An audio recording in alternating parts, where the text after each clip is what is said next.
Min, 29 years old, had been living alone since his father passed away. As a freelance graphic designer, he worked full-time from home. Min had a habit of propping his leg on the sofa, listening to old music, and sitting in silence for hours. He was quiet, rarely smiled, and wasn't good at making conversation. He was used to working late at night, so he often slept very late, ate irregularly, and stayed up until nearly dawn. After a client at his old company skipped out on payment, Min decided to cut costs and moved into an old apartment in District 1, a place that cost him less than half the rent of his previous place in Govap. His new apartment was Unit 603, on the 6th floor of building number 5 on Tun That Dam Street. It seemed like a normal place, but oddly cheap. The building was 30 years old, its walls stained with moisture, and the elevator creaked loudly every time it stopped. The rent was shockingly low, only half of what Min used to pay. The day he received the keys, the landlord, Mr. Bay, a thin man in his 60s with closely cropped white hair, reminded him again and again. "Listen, kid, the right side elevator is only for use between 7 a.m. and 10 p.m. At night, don't press it, even if you hear someone calling, ignore it." Min frowned. "Calling? You mean, someone calling from inside?" Mr. Bay glanced down the hallway, then lowered his voice. "People from the lower floors like to joke around. If you ever hear someone say, 'Let me up,' don't open the door." Min chuckled. "Probably just some kids playing pranks. I'll get used to it." But Mr. Bay didn't laugh. His face turned unusually serious. "It's not a joke, son. Everyone here knows that rule. Just follow it, and you'll be fine." On his first night, Min unpacked until almost midnight. While standing by the window, he looked down at the small parking lot. In the dim yellow light, an elderly woman was pushing a cart selling noodle soup. Min murmured, "Someone's still selling noodles at this hour."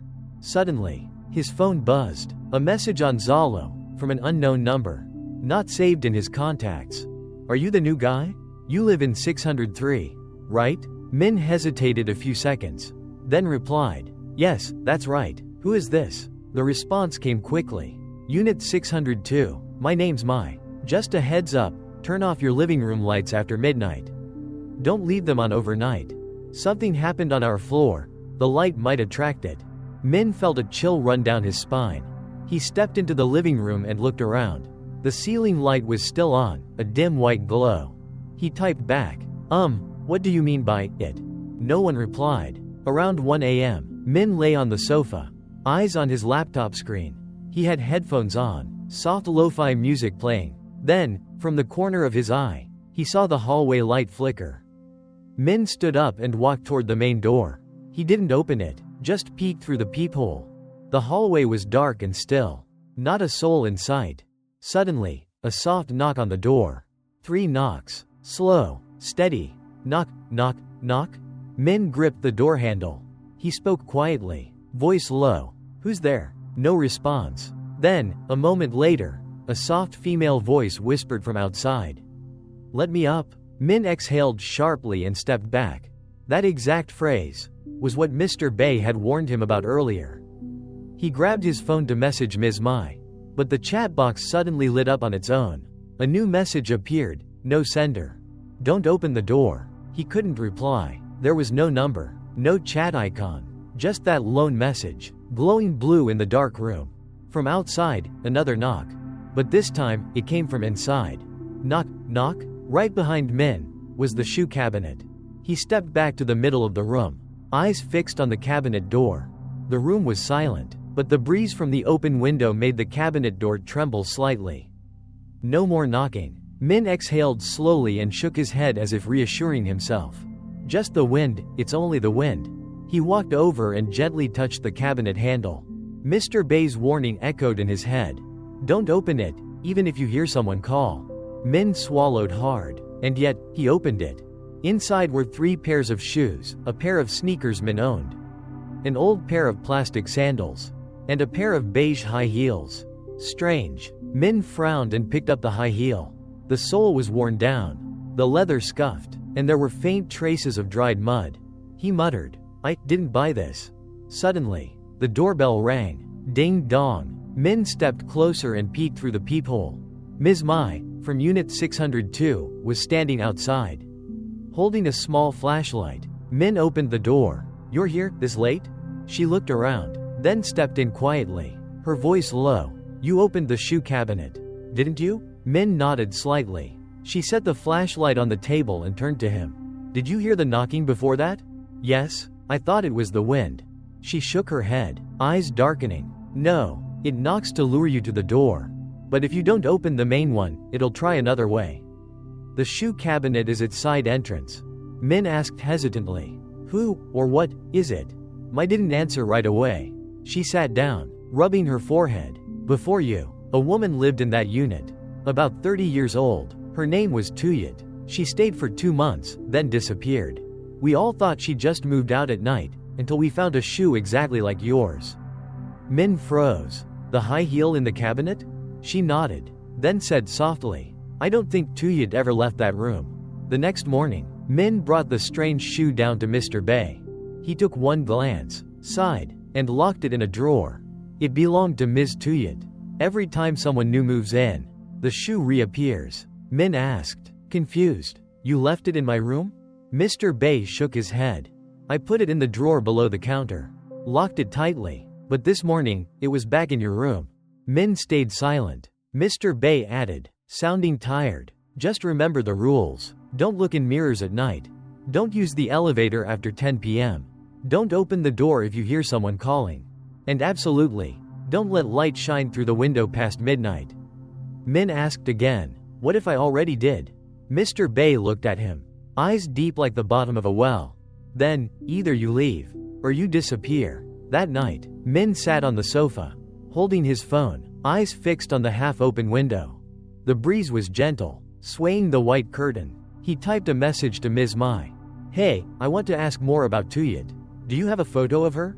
The reply came quickly. "I do, but are you sure?" Min replied, "Yes, I just want to know the face of the person who used to live here." She sent over a blurry photo. The woman's face was thin, with sunken eyes and shoulder-length hair. Min stared at it for a while, then suddenly felt a chill. He turned to the old security camera still working in the apartment, a leftover from the previous tenant. He rewound the footage from 3 a.m. the night before. The image was grainy, in black and white. The room was empty, but in the far left corner, a figure was crouching, opening the shoe cabinet. The person wore a long dress. Hair covered her face. And what made Min freeze was when she slowly looked up. Staring directly at the camera, it was Toyet's face. Min sat frozen in front of his laptop. The video paused on the frame of that woman, hair draped over her face. Staring into the lens, the pale figure stood right beside the shoe cabinet. Min blinked, sweat formed in his palms. The room felt thicker, like the air had weight. He shut off the video, got up, and threw the window wide open, letting the night air pour in. A few moments later, his phone rang. It was Ms. Mai calling. Her voice was soft. "You just watched the footage, didn't you?" Min stiffened. "Yeah, how did you know?" She paused for a few seconds, then said, "I watched it too. Also in 603. I was the first one to find that clip. Back then, no one believed me." Min swallowed hard and asked, "Why didn't you tell the police?" Ms. Mai replied quietly, "The police came, but they didn't find anything. They never found Toyet's body. Just the high heels, and a muddy trail leading from the door to the cabinet." Min shivered slightly. He asked, "You lived in 603 before me?" Ms. Mai was silent for a moment. Then she sighed. "No, but I stayed there for 3 nights. The last night, I almost didn't make it back." The next day, Min went down to the 3rd floor. He wanted to meet someone Mr. Bay had mentioned, Uncle 2 in apartment 305. The longest resident of the building. After knocking a few times, the sound of dragging slippers finally came from inside. An old man with a hunched back and squinting eyes opened the door slightly. "You're the new tenant?" Min nodded. "Yes, I'm Min, from 603. I'd like to ask you a few things." Uncle 2 opened the door wider and pointed to a plastic chair in the living room. "Come in, but remember, don't ask anything after 5 p.m. Min stepped in and sat carefully. Uncle 2 poured some tea, then asked, "You've heard about the nighttime stuff, haven't you? Usually only people who live alone notice. Those with families rarely do.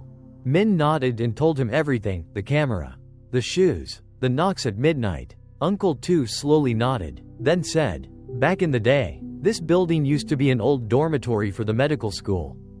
There was a student named Hang. Lived on the 6th floor. She committed suicide in her room. No one knows why.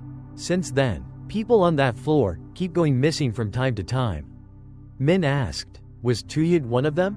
Uncle Tu replied, "Yeah, she moved in and was fine for the first couple of months. But after she found a piece of paper with some strange writing, she started seeing things she wasn't supposed to." Min held his breath. What kind of paper? Uncle Tu was quiet for a moment, then got up and rummaged through an old drawer. He pulled out a crumpled, yellowed piece of paper. "Don't look it in the eye through a mirror. Don't call its name if you hear your voice echo. If it's too late, pretend you don't know anything." He handed the note to Min, his hand trembling slightly. The one who wrote this was Hang. Before she left that night, Min taped the note to his desk. He added his own line by hand. "Don't react to what you know is wrong." But, around 11:30 p.m., while designing a banner with his headphones resting on the desk, Min suddenly heard a faint sound. Typing, coming from right behind him. Min didn't turn around. He kept moving his mouse. His monitor reflected his silhouette, and in the bottom left corner was a dark shadow right behind his chair. He bit his lip gently, trying to stay calm. The typing stopped. Then a voice, exactly like his own, whispered beside his ear. "Min, look at me." Min closed his eyes, then whispered, in his own voice, "I don't know anything." The next morning, Min woke up with a heavy head. His computer had shut off sometime in the night. His desk chair was still turned slightly to the left, as if someone had just stood up and left. Silently, Min poured a glass of water and drank it all. His throat still echoed the voice from the night before, his own voice. Speaking from behind him, he checked the room's camera. Nothing, except, at exactly 11:45 p.m., the footage glitched for 2 seconds, then logged a message, unable to identify image. Min sighed, picked up his phone, and texted Ms. Mai. "Last night, someone used my voice to whisper behind me. Exactly like me. I didn't react. I just repeated one sentence." Ms. Mai replied right after.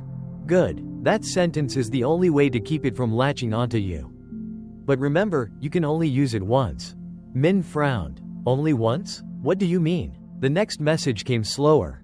"It's like a temporary charm. It works once, but if you keep using it, it'll know you're trying to avoid it. And then, it'll change its method." Around noon, Min went downstairs to buy a lunchbox. As he passed the lobby and saw Mr. Bay sweeping the floor, he stopped. Min greeted him. "Uncle Bay, about last night, I wanted to ask you more." The old man looked up, eyes marked with time. "You saw it, didn't you?" Min gave a slight nod. Mr. Bay leaned his broom against the corner and waved him over. "Come with me." Min followed him to the back corner of the hallway near the elevator, where there was a small, dust-covered iron door. On the door, an old wooden sign read in faded letters, "Storage, authorized personnel only." Mr. Bay pulled out a ring of keys, unlocked the door, and cracked it open. The space inside smelled musty and damp. There were a few old curtains, a bed with a broken leg, and some rotting boxes of files. Min glanced around. "What is this place, Uncle?" He replied, "A hidden room. Back then it was used for the night watchman to rest. After the incident with Hang, we locked it up, but last night, I heard a chair being dragged in here." Min stared at the moldy bed. There was a fresh dent, the shape of someone lying down. That afternoon, when Min returned to his room, he noticed faint handprints on the glass door of Unit 603. 5 fingers, long and thin, trailing upward, like someone had pressed from the outside, and slowly crawled upward along the edge of the door. Min wiped them off with a cloth, locked the door carefully, and drew the curtains tightly shut. Then he sat down and added a new line to the note taped on his wall. "Do not respond to familiar voices calling from the hallway." That night, Min decided not to open his laptop. He placed a chair facing the window, sat with his back straight, and left all the lights off. He wanted to test something. If he didn't do anything at all, would it still come? Exactly at 11:55 p.m., a faint click echoed. The hallway light outside turned off with a pop. Darkness spilled in through the window crack. Min sat still, ears on high alert. Footsteps echoed, very faint, from the far end of the hallway. Tack, tack, tack? Uneven, unhurried, slow, like a foot was dragging something heavy behind it. Min silently repeated to himself, I don't know anything. I don't know anything. Suddenly, a soft knock tapped the glass door. Knock. Min didn't react. Then the knocking turned into scratching. Scrape, scrape, creak, like fingernails dragging across the glass, forming long, twisted trails. Then, a small giggle. A girl's whisper echoed right next to Min's ear. You may not know me, but I remember you. Min flinched, spinning around. No one was there. The room was empty. But on the glass door, a new message had been scratched in with fingernails. I haven't made it up yet. The next morning, Min stood in front of the glass door. The message from last night completely gone. No marks, no smudges, as if nothing had ever been there. He exhaled slowly, opened the door, and stepped into the hallway. The early morning wind flowed through the cracks in the wall, carrying the scent of damp concrete and the faint burn of old wiring.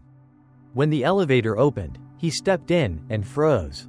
On the panel of buttons, the number for the 6th floor was scratched out. The number 6 had been scraped away, leaving only a faint black smear. Min looked around, then pressed the button for the ground floor. As the elevator descended, he glanced into the large mirror inside. Not because he was curious, the light had reflected just enough to draw his eye. And there, in the lower right corner of the mirror, was a dark shadow. Hair. A bowed head. Min whipped around. Nothing there. But when he turned back to the mirror, the shadow was still there. Stepping out of the elevator, Min rushed straight to the security counter. Mr. Bay was hunched over, fixing a small socket under the desk. Min sat down and spoke directly. Uncle, I think that thing, it hasn't made it up yet. But it's trying. Mr. Bay nodded slowly, not looking away from the screwdriver in his hand. Yeah, it hasn't crossed onto the 6th floor. But every time someone new moves in, it gets a little closer. It can't come up yet, because it's still missing something. Min tilted his head. Missing what, uncle? The old man finally looked up, for the first time, straight into Min's eyes. A name. It doesn't know anyone's name in room 603. Min leaned back. But, I wrote my name under the mailbox. Mr. Bay nodded slowly. I tore it down the first day you arrived. But if it hears you say your name out loud, that's enough. Min swallowed hard. Last night, it used my voice. Said, Min, what if I don't answer? Mr. Bay replied quietly. That's good. But if one day, you accidentally say, Min, that's me, then it's over. You know, before she disappeared, Tuyid accidentally recorded herself saying her own name. It heard it, and that day, she was no longer herself. That evening, Min decided to remove every device capable of recording audio in the apartment. He took down the old camera, unplugged the external microphone, and checked his phone for any auto-recording apps. Disabled Google's mic access, and for the first time in many nights, he turned off the living room light. He sat in the dark, leaving only a small desk lamp aimed downward, the only light that didn't reflect toward the door. 11:50 p.m. Min sat still, ears tense like a stretched wire. The wind howled through the cracks in the door. Then, the sound of bare feet stepping on tile. Tack, tack, tack. 3 steps. Then silence. Moments later, a girl's voice whispered. So soft, like a breath brushing Min's ear. Min, who is that? Min didn't answer. The voice asked again. Min, it's me, right? Min closed his eyes. He said nothing. The voice went silent. After a long while, Min slowly lifted his head, thinking it had passed. But then, from somewhere in the room, a voice exactly like his own spoke. In a low, raspy tone. Min, it's me. Min's face went pale. He had never said those words. But it had mimicked him perfectly. And right at that moment, a sudden gust of wind burst the latch on the window. The curtain flew open, and light from the room cast a glow on the wall. There were the shadows of 2 people. One sitting, one standing behind. Min didn't dare turn around. The curtain kept swaying, wind pouring through the window crack, light casting across the wall in front of him. The second shadow stood still, unmoving, a thin figure, with long hair covering most of the face, head tilted slightly, as if it were watching Min. heart pounding. Min swallowed hard and whispered, "I don't know anything." No reply. Only, the shadow tilted its head even more. Then, from the wall, a strand of hair fell. A long, dark, silky strand dropped onto the desk in front of Min. With trembling hands, he pulled out the paper he had written earlier and stuck it to his laptop screen. "Don't say the name. Don't react." Min repeated it silently, like a mantra. But then, his own voice came again from behind him.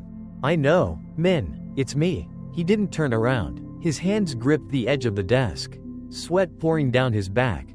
Moments later, the footsteps retreated, soft, slow. When Min finally had the courage to look at the wall, only one shadow remained. The next morning, Min knocked on Ms. Mai's door. She opened it, eyes red, as if she hadn't slept in days.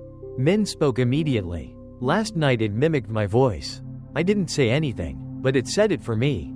I'm afraid it's about to figure out how to get in." Ms. Mai sat down, pouring some water. "It only needs one thing left, for you to claim it's you. As long as you stay silent, it can't possess you." But, Min nodded slightly. "It's using other tricks now. Faking voices, faking shadows, forcing the door. Last night, I saw its shadow on the wall." Ms. Mai gripped Min's hand and squeezed gently. "Some of us have gotten through it, but only by following one final rule." Min looked up. "What is it?" She hesitated, never looked directly at it. Not even once. Min paused, then blurted out, "What if I already did?" She was silent for a long while. Then her voice softened. "Then it remembers you, the way you remember someone familiar.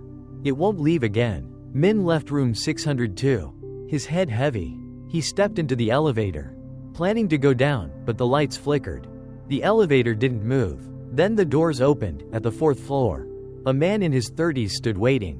Blue shirt, holding a bag of hot porridge, wearing a face mask. Min gave a polite nod. "You live on the 4th floor?"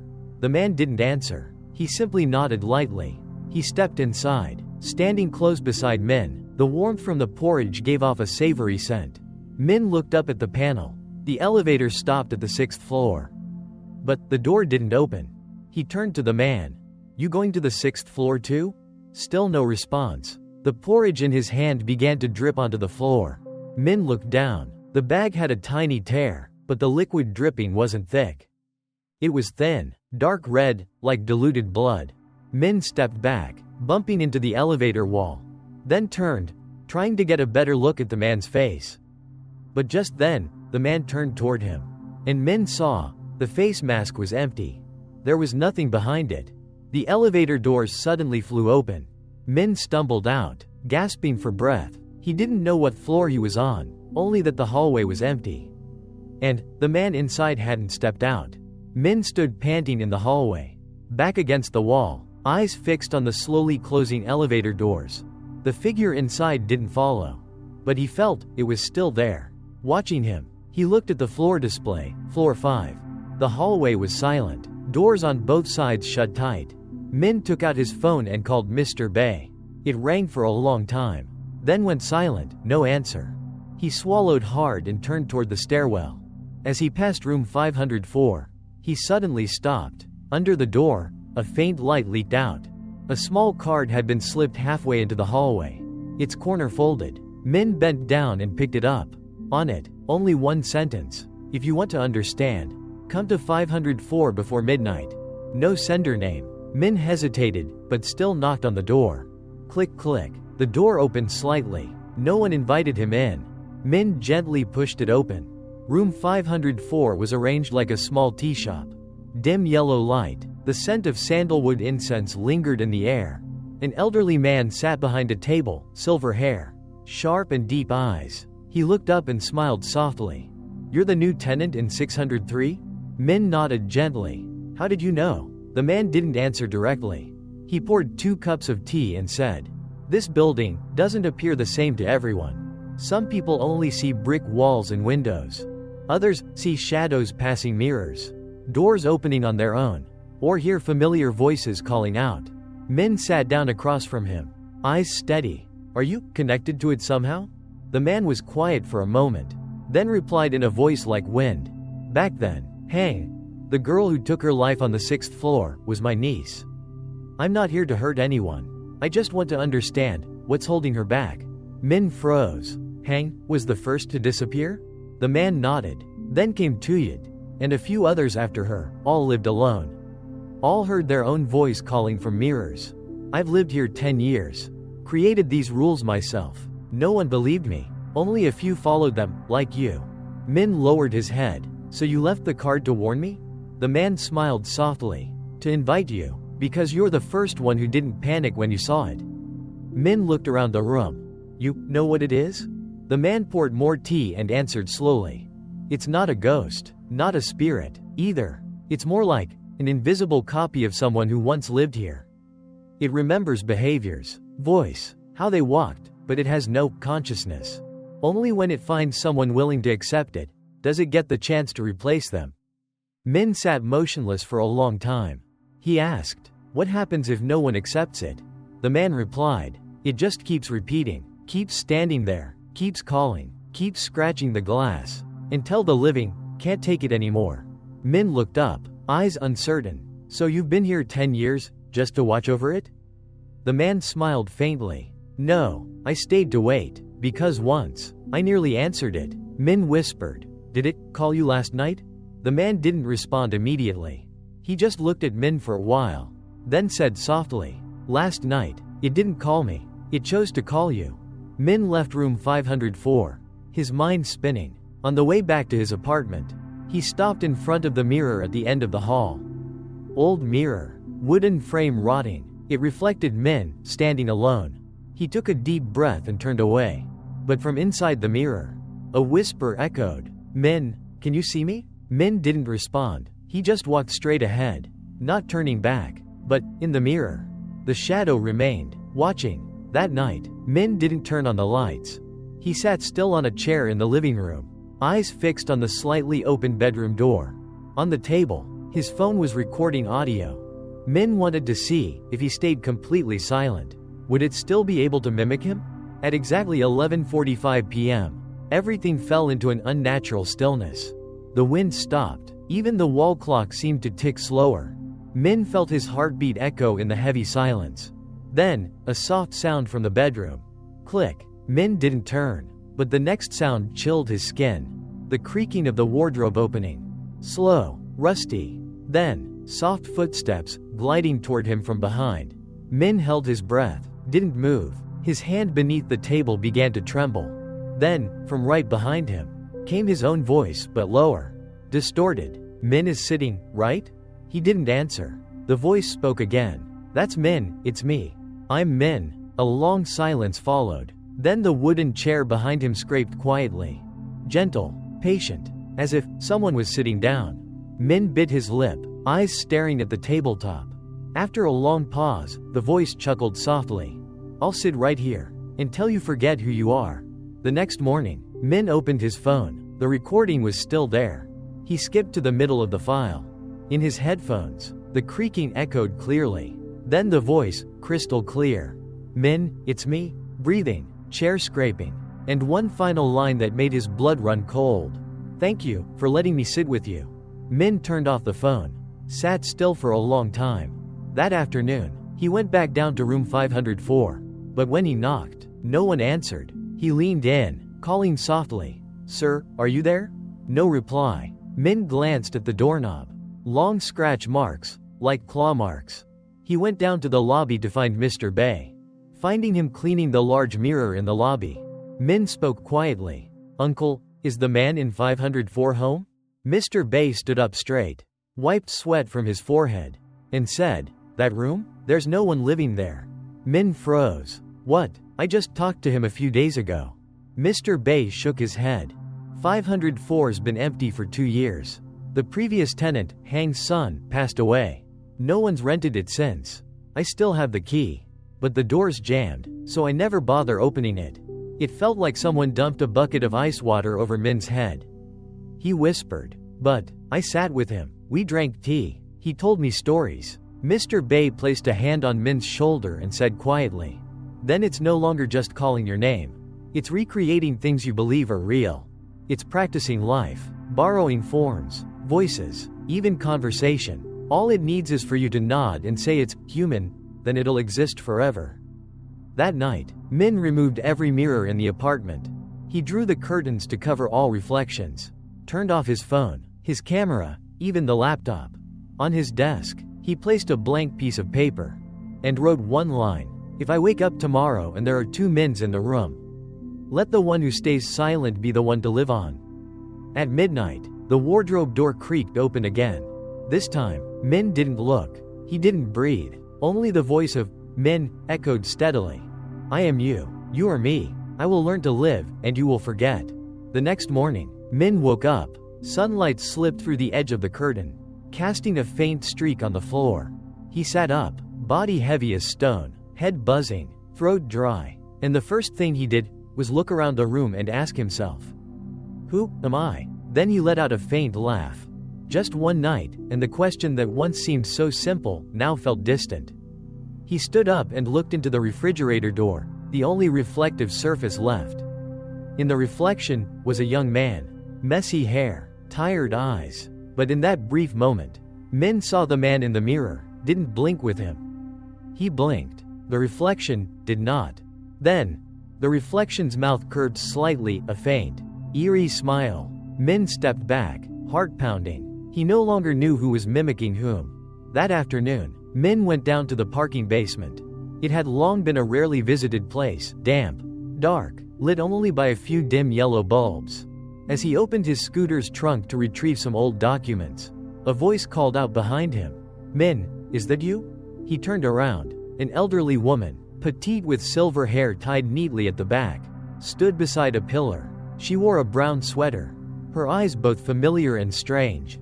Min asked gently, May I ask who you are?" She stepped closer, smiling kindly. "I'm Toyot's aunt. I usually come by to clear out her old things at the start of each month." "I heard you're the new one in 603. Min nodded slightly. "Yes, my name is Min. I've heard stories about Tuyat. They say she disappeared." The woman lowered her head, voice soft as a breeze. "Tuyat didn't disappear. She's still here. She's just not her anymore." Min fell silent. After a while, he asked, "Have you ever seen her?" The woman pursed her lips, then said slowly, "Once, that year, I went up to her apartment and saw her standing in front of the mirror, talking to someone who looked exactly like her. When I asked, she simply said, 'I'm teaching it how to replace me.'"